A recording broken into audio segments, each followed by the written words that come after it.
Assalamualaikum warahmatullahi wabarakatuh.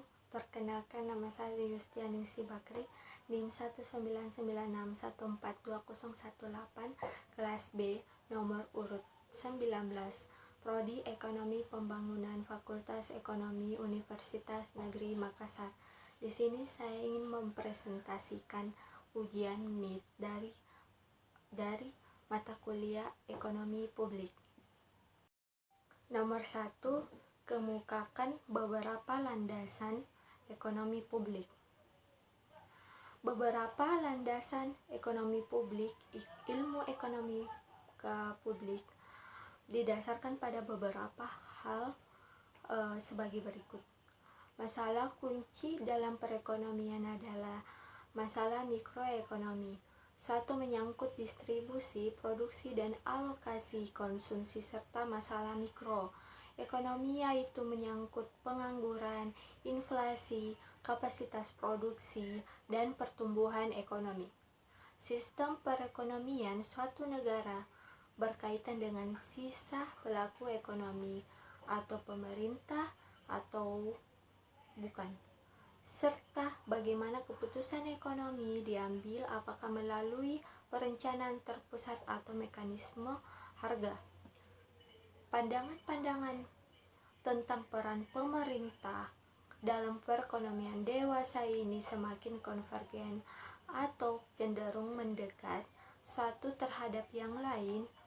Secara umum, saat individualisasi dalam pasar dan pemerintah berpotensi dapat memperbaiki kegagalan tersebut, maka sudah sepatutnya pemerintah memperbaiki kegagalan tersebut sepanjang diyakini mampu mengatasi pendekatannya ilmiah yang menjamin kesimpulan yang ditarik dari suatu analisis yang bersifat salih, sedangkan kita tahu bahwa analisis sektor publik terdiri dari 4 tahap, yakni deskripsi perekonomian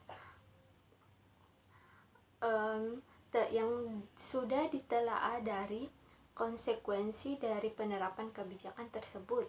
1. Itu tinjauan atau kriteria keberhasilan keputusan publik. 2. Dan evaluasi dan atas proses politik yang mengarah pada pengambilan keputusan tentang kebijakan publik. Nomor yang kedua, jelaskan beberapa faktor kegagalan pemerintah. Yang pertama, informasi yang terbatas. Diungkapkan bahwa banyak kebijakan pemerintah yang tidak dapat dilihat dampaknya karena sangat sulit dan rumit untuk diperhitungkan sebelumnya. Misalnya kebijakan pemerintah untuk menghapuskan subsidi pupuk bagi petani sangat sulit untuk diperhitungkan secara akurat dampaknya bagi seluruh masyarakat. Yang kedua, pengawasan yang terbatas. Administrasi swasta juga merupakan penyebab kegagalan pemerintah. Suatu kebijakan pemerintah akan menimbulkan reaksi pihak swasta dan sering sekali pemerintah tidak dapat menghambat reaksi tersebut. Misalnya, apabila pemerintah menurunkan subsidi BBM khususnya untuk bensin. Yang ketiga, kegagalan pemerintah juga disebabkan oleh pengawasan yang terbatas atas perilaku birokrat.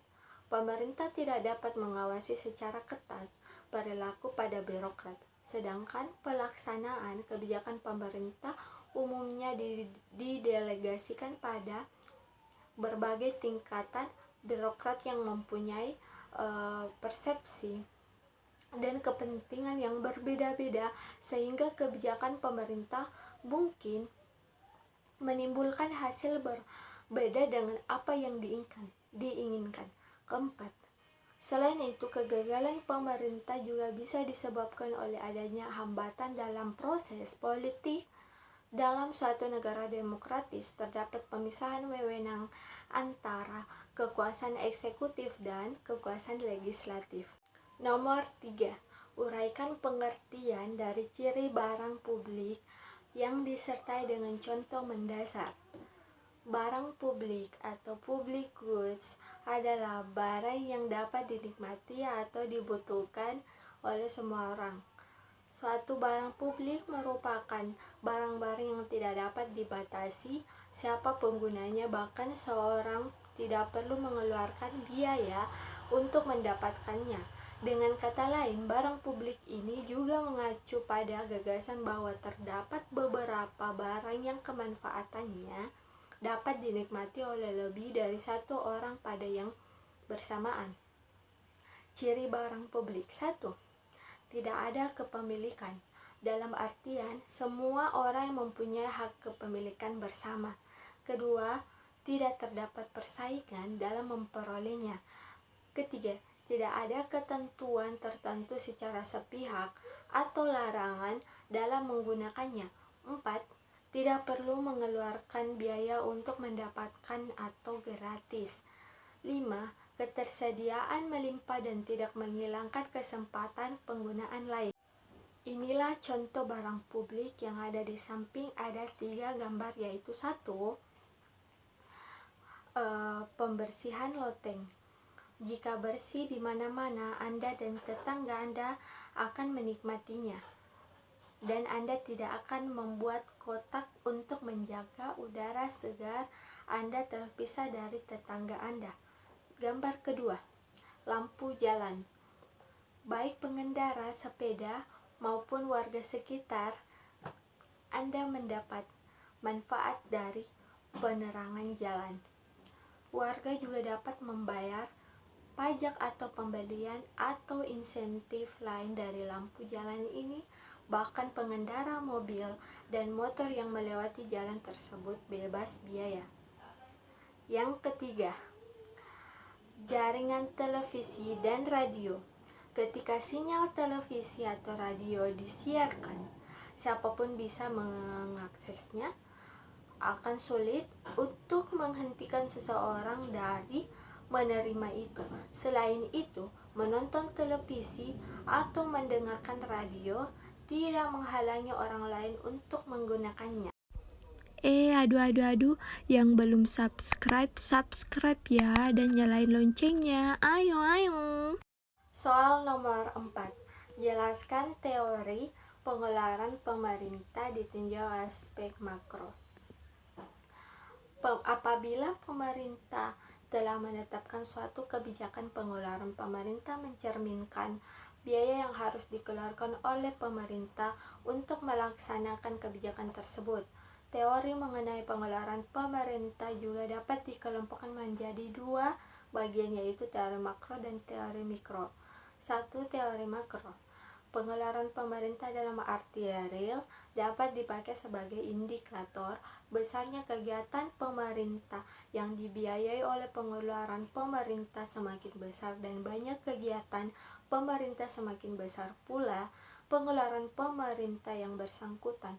Dalam teori ekonomi makro, pengeluaran pemerintah terdiri dari 3 pos utama yang dapat digolongkan sebagai berikut. A. Pengeluaran pemerintah untuk pembelian barang dan jasa. B. Pengeluaran pemerintah untuk gaji dan pegawai. Perubahan gaji pegawai mempunyai pengaruh terhadap proses makroekonomi, di mana perubahan gaji pegawai akan mempengaruhi tingkat permintaan secara tidak langsung. C. Pengeluaran pemerintah untuk transfer payment. Transfer payment bukan pembelian barang atau jasa oleh pemerintah di pasar barang, melainkan mencatat pembayaran atau pemberian langsung kepada warganya yang meliputi misalnya pembayaran subsidi atau golongan masyarakat, pembayaran pensiun, pembayaran bunga untuk pinjaman pemerintah kepada masyarakat. Secara ekonomis, transfer payment mempunyai status dan pengaruh yang sama dengan pos gaji pegawai. Meskipun secara administrasi keduanya berbeda. Soal nomor 5. Bedakan fungsi APBN ditinjau aspek kebijakan fiskal dan aspek manajemen. Pada pelaksanaan Repelia, pemerintah telah mengeluarkan beberapa peraturan dan kebijaksanaan yang semuanya dimaksudkan untuk tercapainya hasil pengawasan yang optimal. Beberapa peraturan antara lain Kepres 31 tahun 1983, Kepres 32 tahun 1983, Inpres 15 tahun 1983 telah dikeluarkan. Dengan adanya 3 peraturan itu, kebijaksanaan pengawasan diintegrasikan secara struktur. Hal tersebut ditunjang dengan dijadikan lembaga penyusunan program kerja pengawasan tahunan atau PKPT menjadi tata kerja. Keputusan Presiden nomor 29 tahun 1984 adalah tentang pelaksanaan APBN Kepres tanggal 29 tahun 1984 beserta ICW tahun 1925 merupakan peraturan pelaksanaan APBN di mana keberadaan dualisme dalam pengelolaan keuangan negara yang berasal dari APBN, tetapi dengan mengingat perkembangan pembaharuan suasana anggaran, situasi kondisi yang berlainan dengan keadaan pada waktu disusunnya ICW, maka bagi para pelaksanaan anggaran tidak bisa membatalkan terlaksananya suatu program yang telah diberikan anggaran dengan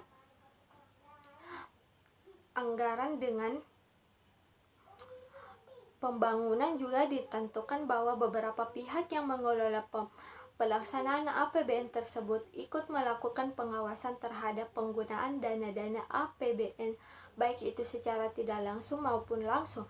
Pengawasan yang dilakukan oleh para pihak tersebut lebih banyak merupakan pengawasan yang dilakukan oleh pimpinan kepada bawahan dalam lingkungan kerjanya. Bagian ketiga dari bab 1 Kepres 29 tahun 1984 yang mengatur tentang pedoman pokok dalam penatausahaan dan pihak yang di pengawasan anggaran menyebutkan beberapa pihak yang dimaksudkan di atas yang terlibat dalam pengawasan terhadap pelaksanaan APBN. Untuk pelaksanaan APBN, pelaksananya adalah BUN atau Bendahara Umum Negara, yaitu Menteri Keuangan sebagai kuasa BUN yang wajib memberikan dan mengamanatkan kewenangan BUN yang akan melaksanakan kewajiban pembendaharaan dalam upaya pengangguran dalam suatu wilayah kerja tertentu yang telah ditentukan. Soal nomor 6. Menurut saudara, bagaimana pelaksanaan dan realisasi APBN di Indonesia secara umum, minimal disertai dengan tinjauan empiris? Yaitu, sedangkan untuk penerimaan pajak, selama ini pemerintah memang sangat dilematis. Di satu sisi, pemerintah harus meraih target penerimaan yang dipatoki tinggi. Sementara kondisi dunia usaha boleh dibilang sedang susah dan diliputi ketidakpastian. Karena itu tahun ini pun pemerintah menghadapi tantangan berat terkait target pajak. Apalagi nilainya mencapai 1.861,8 triliun atau 13,3% di atas realisasi penerimaan perpajakan 2019. Itulah sebabnya Direktorat Jenderal Pajak atau DJP harus bekerja ekstra keras untuk mengejar target tersebut. Di antaranya adalah perbaikan administrasi perpajakan dan pembenahan sistem teknologi informasi atau TI, memburu dan menyisir wajib pajak WP atau WP yang tidak patuh, menjaga kejujuran dan integritas aparat pajak, memberi insentif pajak yang menarik berbagai investor, serta mengintensifkan pajak progresif untuk kepemilikan aset dan properti. Kita memahami bahwa mencapai target pajak bukanlah hal mudah. Target mengejar tax ratio 11,5% tahun 2020 ini juga amat tidak mudah meskipun rata-rata negara tetangga sudah mencapai tax ratio di atas 15%. Pajak menjadi jantung dan urat nadi APBN setiap tahun karena 80% penerimaan negara bergantung pada pajak. Meski demikian, pemerintah tidak boleh membabi buta dalam mengejar target pajak. Aparat pajak tidak boleh menimbulkan keresahan dan ketakutan di kalangan wajib pajak, khususnya wajib pajak badan dan pengusaha.